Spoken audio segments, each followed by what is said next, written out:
Imagine you've lost a loved one. Many of us have faced this in our own lives, and many of us have subscribed to a series of cultural rituals that are often spiritually or religiously based.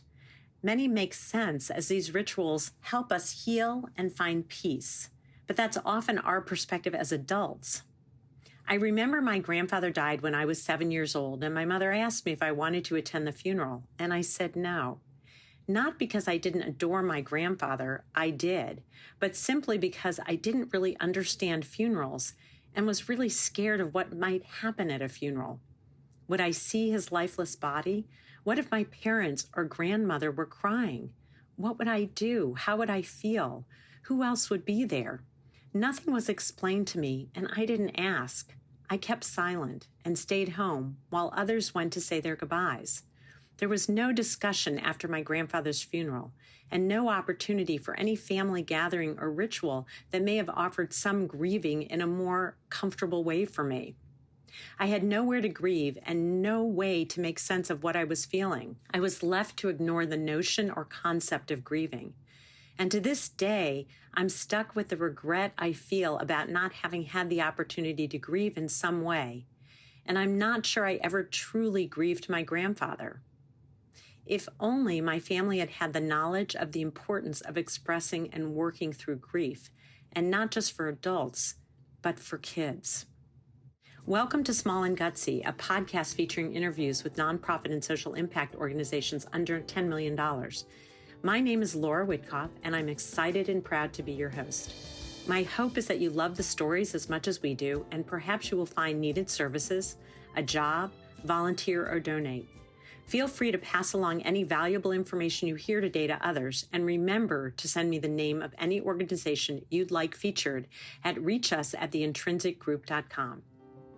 So what's the best way to work through a grief as a 7-year-old?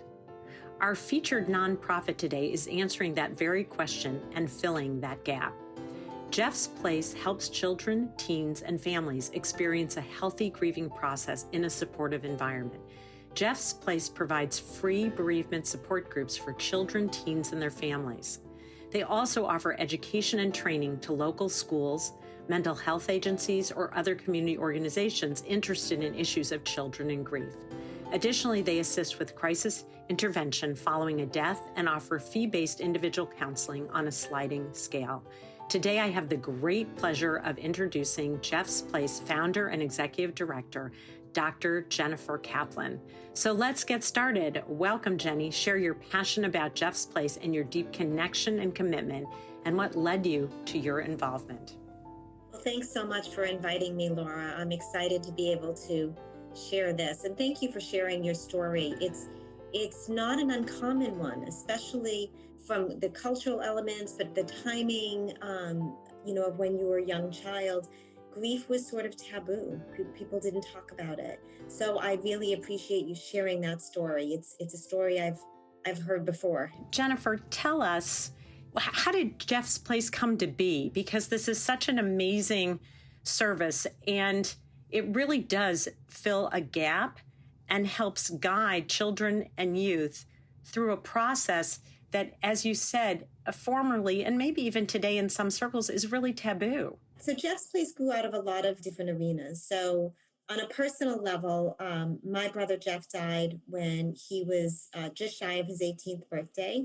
I have another brother who was a couple of years younger than him, and then I'm a couple of years younger as well.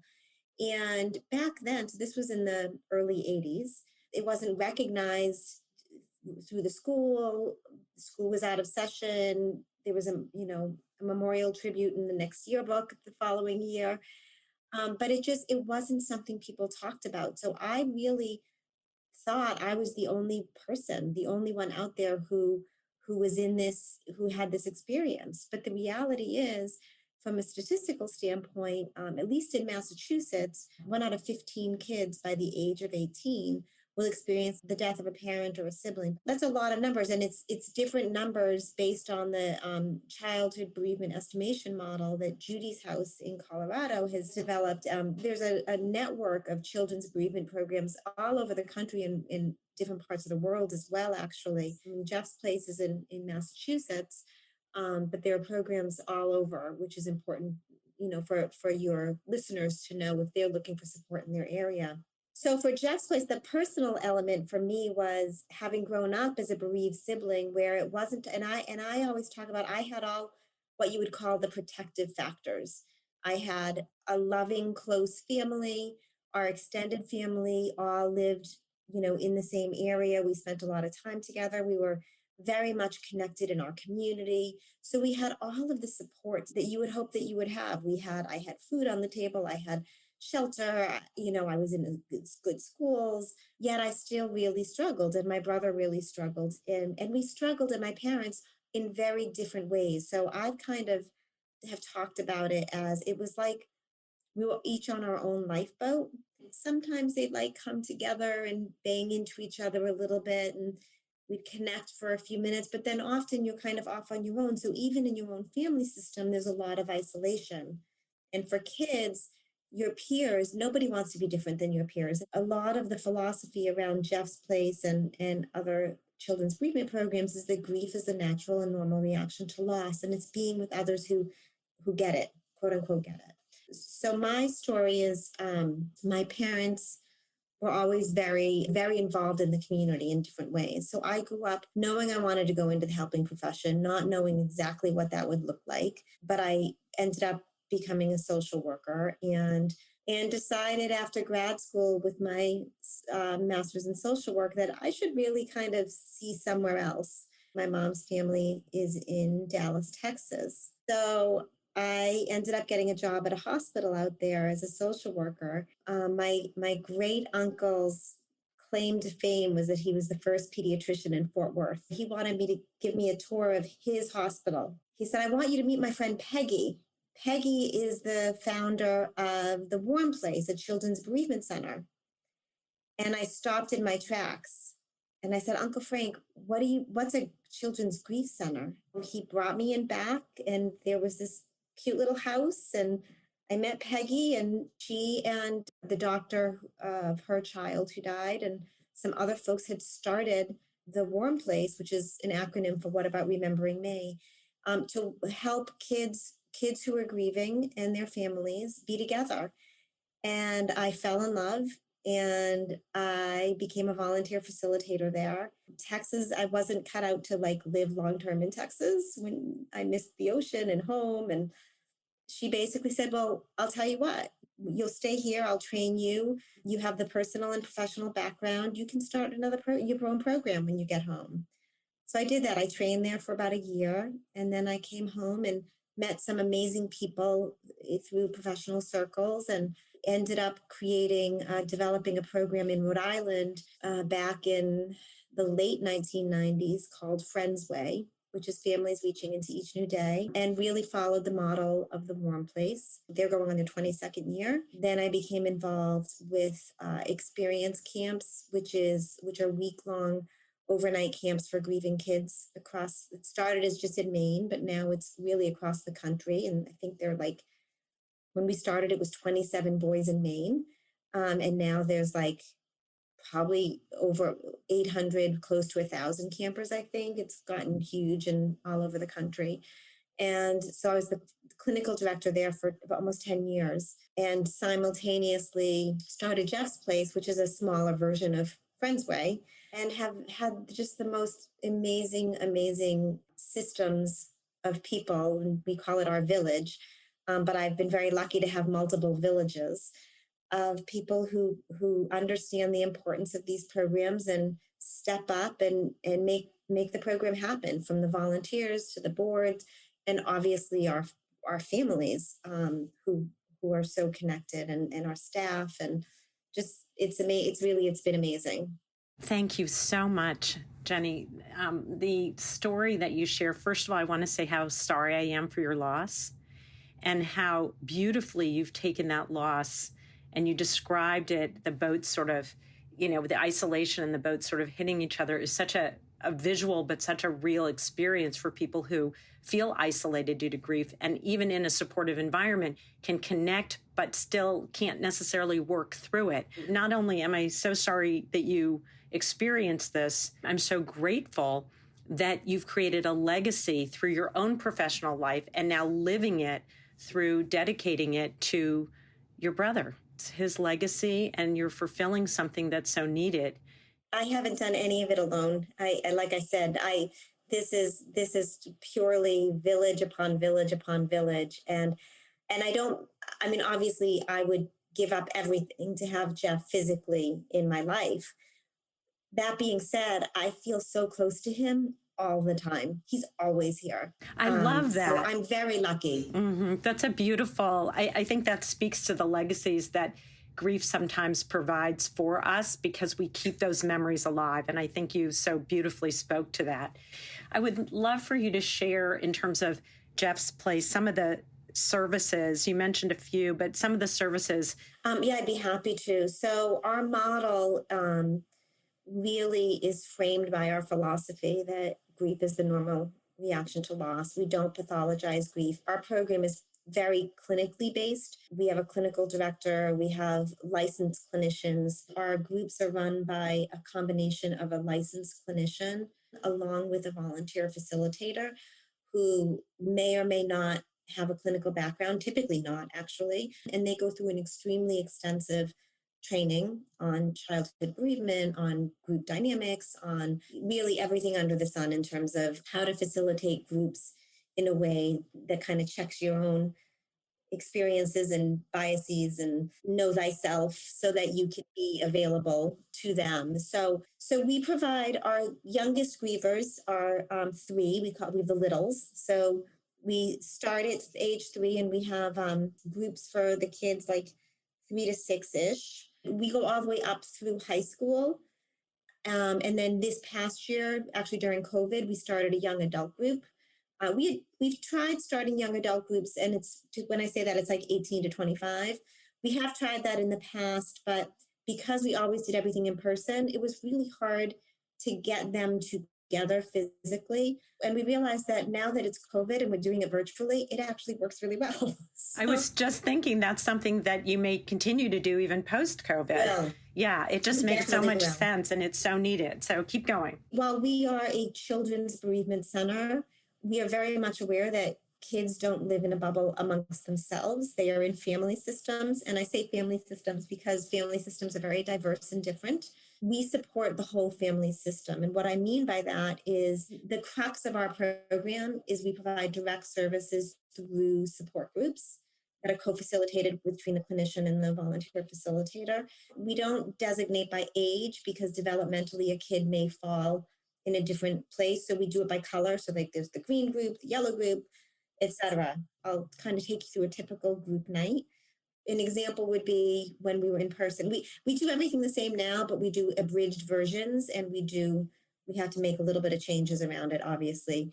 But a typical night would be the volunteer facilitators and clinicians meet from like 5:30 to 6:30.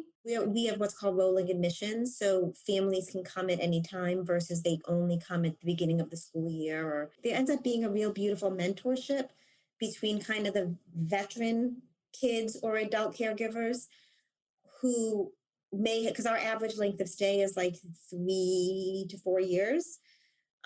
So you just see these beautiful connections that happen. So the first hour is like who are the new families who are coming in, what brought them to Jeff's place, what are their support networks, et cetera. And then we go over, okay, what's the activities? And because we're not curriculum based, but we are definitely mindful of how we create the activities based on each individual group. So we'll go through, and usually the clinician for that group will talk about what the activity is that's planned. And we always start with dinner. We just bring in pizza. We do that for a number of reasons. We have families who come from up to an hour away, and everybody's lives are so busy that they might not have dinner otherwise. But we also do it because a lot of families report to us that dinner tends to be the hardest time of day, because for many families, it's the only time they're all together and somebody's missing. So it's a nice way to create a new ritual.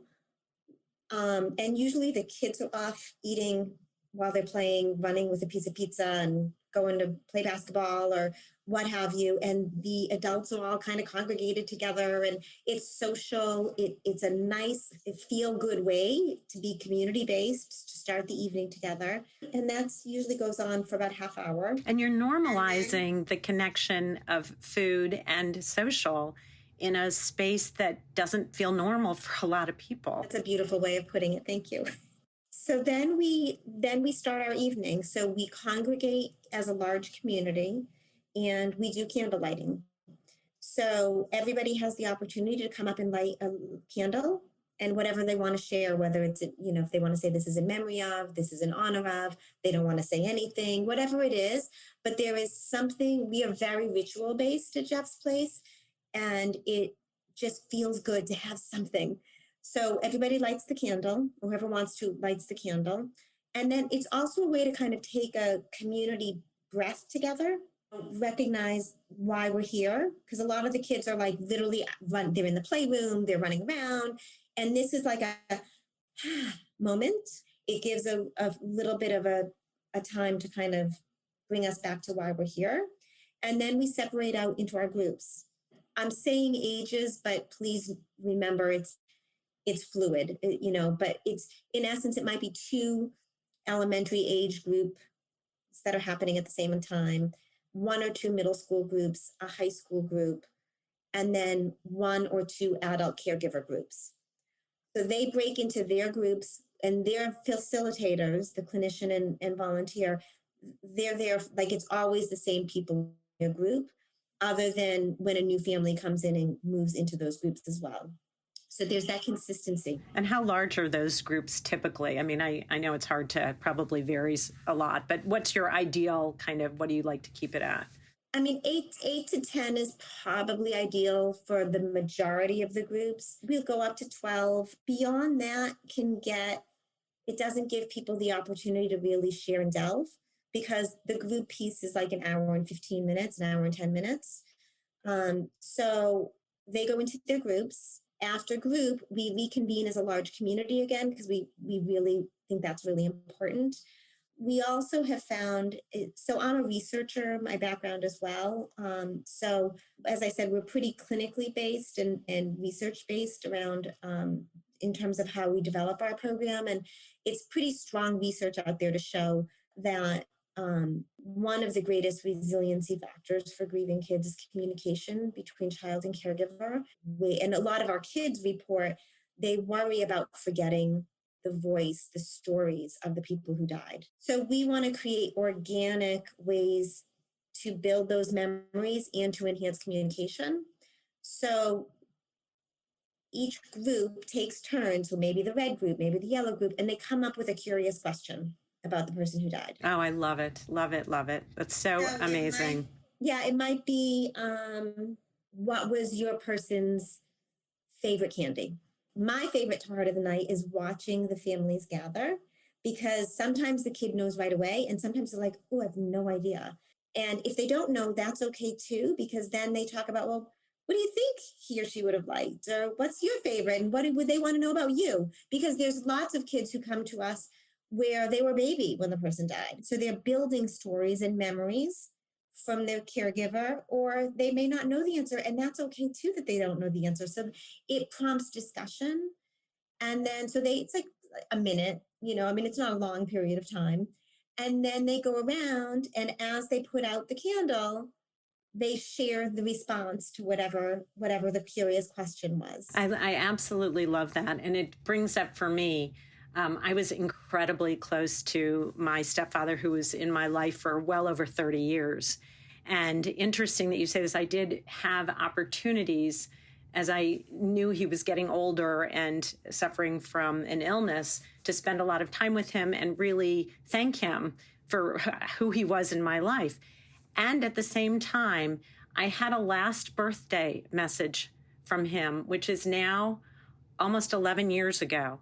And I have saved that for the exact reason why you built that question. And I will never, as long as I can help it. And I've transferred phones and I have it on my computer, because I will hold on to his voice, even though I think about him often in all kinds of different ways. But it's exactly, you're tapping into exactly what I think kids and young adults and old adults like me need. It's a beautiful, beautiful thing you've tapped into. That's beautiful. I'm so glad that it's such a gift that you have that because people don't. So if you can have those gifts, and the gifts, a lot of people are going to go off track, but that's okay because it's such a good reason to. But a lot of people, like when I do educational trainings or we do educational trainings, people say, well, I don't want to talk about the person who died because I don't want to upset the person who's grieving. And it's like, I promise you, they haven't forgotten.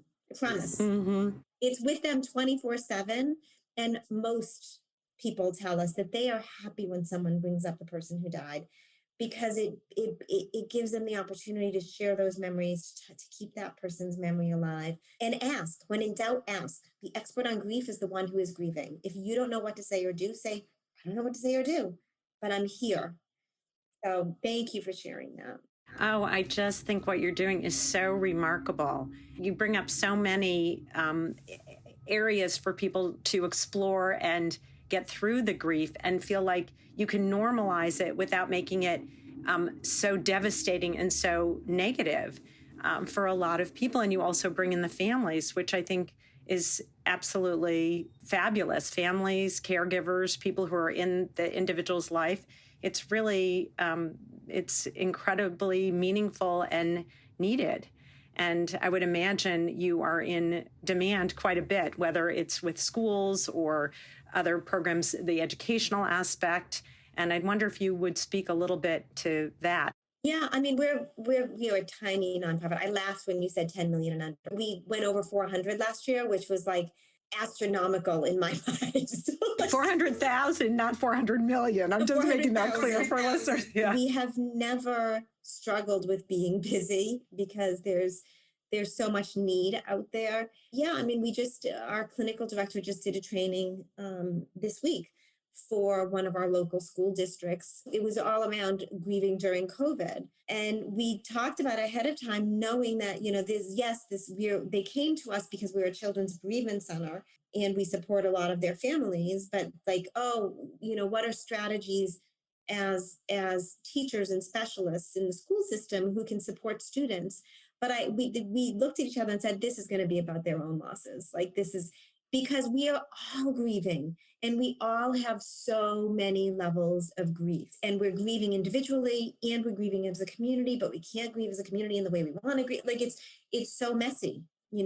Grief is messy. It is not linear. It is messy. So, can you speak to me a little bit about, you said there's no, people grieve so differently. And what are some examples or thoughts about that? Because you can end up feeling like, am I crazy? Or I remember an early loss that I had in my early 20s of a close friend of mine. I would see people on the street who look like her.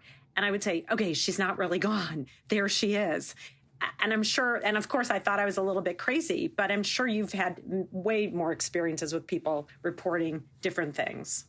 I did it myself. I mean, I remember being, I don't know, he died when I was 13, probably a late teenager. I was like, I I I need to go run. I'm pretty sure I just saw Jeff. Like, convinced. And it's just part of the norm, and we all process differently, even in a family system. So in my family, it was my brother who died, and four of us left trying to figure out how to manage, right, and how to cope and figure out who we are now. Even though the same person died in the same circumstance, our experience of it are very different. So when you talk about how different it is in a family, well, it's the whole world. It's different. It's like they say, no snowflake is the same. No grief is the same. There are so many things that go into it in terms of your relationship, your own state of mind prior to the death, your own. I mean, there's a million things that go into it. So there is no roadmap. People want a roadmap. It's about figuring out your own. I look at it as sitting in the mud. Like, we have to sit in the mud, and at times we have to do it alone. But if you have the opportunity to be in a program like Jeff's Place or another program with others who get it, sometimes sitting in the mud together and risking the vulnerability that that takes leads to healing and growth. And I don't think that you can get there without the vulnerability and without the sitting in the mud. And again, sometimes it's alone and sometimes it's together. So well said. And what Jeff's Place allows one to do is have that experience of being in the mud within a community. And so there's acknowledgement of the grief. One of the hardest things, I think, is when you're grieving alone and you may be in your, in your own mud. And maybe there are times you have to do that. But without that community, you're left to feel all the craziness and I just have to snap out of this or whatever the messages are. And so what I'm hearing you say is that not only is it individual, but there is a path and it's an individual path, but you can be held by a community as you go through your own grieving process.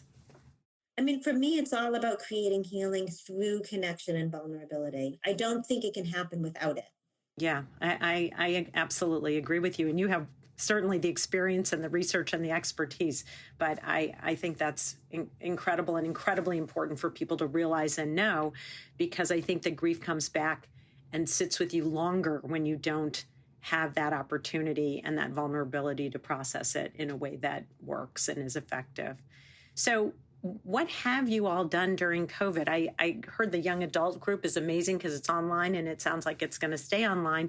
What have you done in terms of just being able to adapt to this somewhat new norm for at least a period of time and maybe moving forward? We're a small but mighty crew. We're so lucky to be where we are in terms of the community we have because it's a very supportive community. And we were able to very quickly pivot, I think. So we have groups for if it's a child who had a parent die. And I say it that way because it may not be a spouse, it may not be a spouse who's bringing them, the adult. We say adult caregiver because it may have been divorced. The other parent may not have been part of it. It may have been a grandparent who was raising a child. So, but all of the kids have in common is they had their primary caretaker who has died. So we have groups specific on specific nights for that. For us, it happens to be Mondays and Thursdays. Tuesday groups for us is for kids who experience the death of a sibling because it is different processes, and we've done it both ways where the kids have all been together and the adults have all been together, and then we've also separated it. And this for our community seems to be the way to go. With the and as you can imagine, an adult caregiver who has had a child who has died versus the child's parent, it's a very different experience. And as all of this is online at this point. Yeah, so we pivoted. So it used to all be in person, and we were very fortunate to because none of us knew Zoom before, like probably most people. And we were very fortunate to get some funding from local foundations to start Zoom. And then as we became more educated about it, we were able to up our level so that we could do breakout groups. And it was a learning curve, but I'm really proud of our staff because of all of our groups, we have multiple groups. I think only one kid group skipped one session. Every other group within a 2-week period was up and running. And obviously, we've had to tweak it along the way and get better at it. But everybody's been so, like, the families have been very understanding, and we're all kind of learning it together. But so we actually got busier during the pandemic, not because of the deaths, but we're starting to see now, like we've gotten a few intakes because of a death related to COVID, but we tend to grow about 20% a year typically. We've been able to figure out ways to do it, and there have been some silver linings. I mean, one I said is the young adult group we got to add. We've gotten to have more intimate moments. I mean, people are inviting us into their homes. People are doing it, they have to sit on their bed. Or during Christmas, one of the kids said, "Oh, look at these are the ornaments. Every year I used to do these with my dad." And like, he wouldn't have brought that to group. Do you know what I mean? And one of the kids was doing an individual counseling session with one of our clinicians and was talking about because his parent had died a long time ago. And he said, I wonder what he showed a picture of him with his parent when he was little. He said, "Oh, I wonder what it would look like now." And God bless kids, they know exactly how to use all the software and stuff. He somehow superimposed his current image into the picture of him when he was little with his dad. And like the clinician was like she's like, I am for the rest of my life, I'm not going to forget that. And we will always have that moment. Like they wouldn't have had that otherwise. So needless to say, our caregivers are already what they call themselves solo parents, solo caregivers, up to their wits' end in every aspect of life right now. And now they're being teachers and having to have their kids full time. And I mean, it was just very hard. And so and a lot of the kids were struggling. So we had basically 4 days a week, the kids could sign up for individual check-ins with with the clinical staff. That created a lot of extra hours for our staff. Normally, we only follow the school year schedule. So for us, we wrap up at the beginning of June and start back again in September. This year, we stayed all the way through July because the families needed it. I worried about burnout because our staff normally are not there in the summer, but they were amazing. I mean, we're so lucky. They were amazing, and funders were amazing in helping us be able to do it. Otherwise, we wouldn't have been able to do it.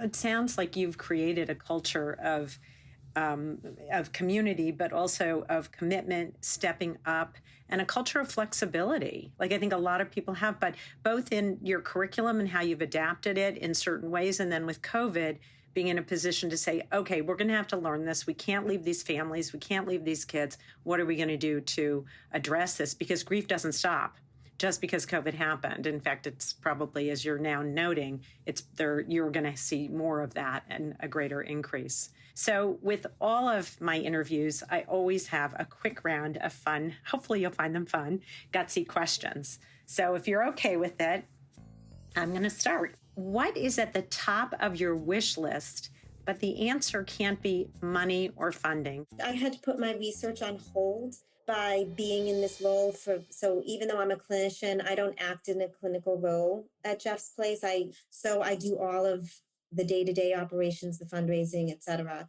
I went back to school to get my PhD a little over 10 years ago because 100% of our funding comes through donations or grants. And it used to be enough to say our program works because anecdotally hear what our families tell us. And it's not. And for the past 15, 20 years, the tides have turned. So when I would look at outcome measures to determine, well, how do we measure that what we're doing works? Everything was pathology based. It was a depression scale, an anxiety scale, and that doesn't fit with our philosophy. Because grief is a natural and normal reaction to loss, and it's not resiliency based, and it's not strength based, and it's not incorporating positive youth development, which is like the whole theoretical underpinnings of our program because we are research and clinical based. So I went back to school, and even though I hate numbers and hate math, I spent 5 years working with about 24 programs around the country and Canada, developing through many, many iterations to develop what's called the Inventory of Youth Adaptation to Loss. And it's an outcome measure that looks at the domains in the research that show efficacy, like communication. It pulls sense of perceived and received social support. It incorporates positive youth development. It incorporates contemporary grief theory. So this instrument, my whole dissertation was testing its psychometric properties, and it is a valid and reliable tool.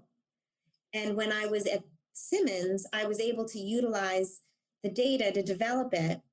And now I have been a total loss. I have no idea how to get it out in the public because I don't want to just give it out. I want to be able to make sure people are using it in the way it's intended to be used.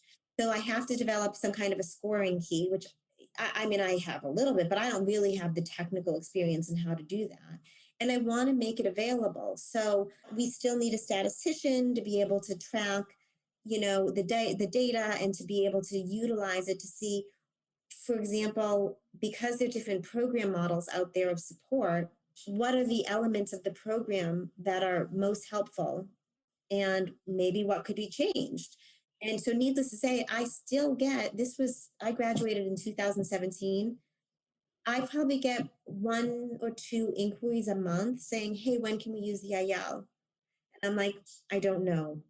So if there's one thing I could ask for, it would be finding a research partner to be able to get the instrument, the inventory of youth adaptation of loss, into the public forum. I think it's an amazing wish. And it's not only for Jeff's Place, but it's for every organization that provides some kind of grief support for youth. So I'm with you there. I hope somebody's listening out there who says, I've got a research partner for you. If you were to think of a song that describes Jeff's Place, what would it be? Oh, I suck at music. It's okay. Everybody laughs at this one. Then we get the best responses. I can tell you my favorite song, and I'm very sappy. And my kids make fun of me all the time. I had a big birthday last year, which coincided with our 10th anniversary at Jeff's Place. And my kids, as a surprise, had like a picture frame out of wood with the lyrics in the background made for me of My Wish by Rascal Flatts. Because for me, I want for my kids and I want for all kids to be that our worries are smaller than our bigger dreams. Like we're always going to have worries, and that's okay. It kind of goes back to my belief of that we need to be able to sit in the mud and you need to be able to be vulnerable. Life can't all be good, and that's actually okay. But the hope is that through connection and through support and caring relationships, the worries become less because they're carried together. I think that's a great theme song for Jeff's Place, actually. Rascal Flats. I love it. What makes your organization gutsy? I think what makes us gutsy is we really believe that the expert on grief is the one who is grieving. So every decision we make is based on that very simple belief. And we are very mission focused. We try really hard not to let our egos get in the way. And we try really hard to stay focused on that. And that helps, I think. Yeah, it's the old adage of being client centered, but you absolutely are. And not pathologizing it is another thing you said, which I think makes you very gutsy because you believe what that kid is saying to you and you follow their lead and help support them, actually, which is gorgeous. What is something that outsiders or maybe even insiders don't know about Jeff's Place?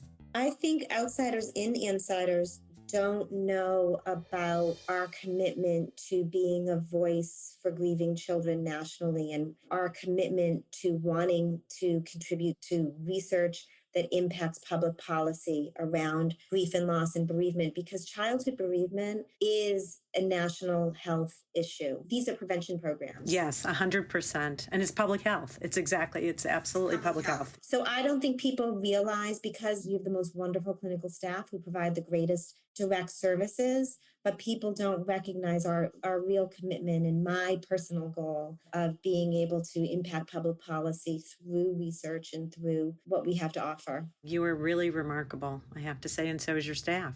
If you could get one celebrity or influencer to endorse or talk about Jeff's Place, who would it be? I would like to have a celebrity who wants to attach their name to ours and help us get to this next level. So I just want to thank you for spending this time with me. You are incredible. I hope there's a research partner out there in the world for you to finish up what you have started, because it's a contribution, as you pointed out, not only to Jeff's Place and to other bereavement programs, but to our public health and policy system, which we so desperately need.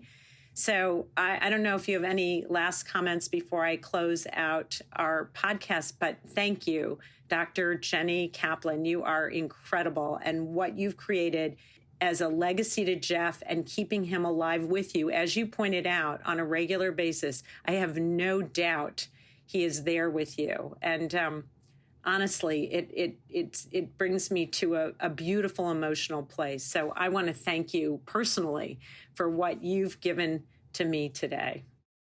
I thank you so much. This has really been so lovely talking with you. I appreciate both of you, and I hope we can keep talking. Thank you. This has been fun. This is like our new thing.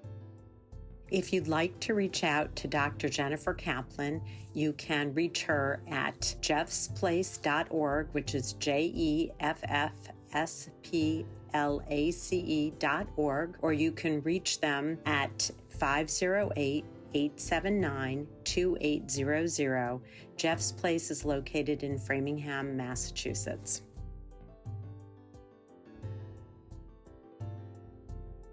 Our blog of these small and gutsy nonprofits and small social impact organizations can be found in the organizational stories section of the Intrinsic Group website, so that we can continue to link clients, volunteers, future employees, and yes, donors to this very small but mighty, mighty network.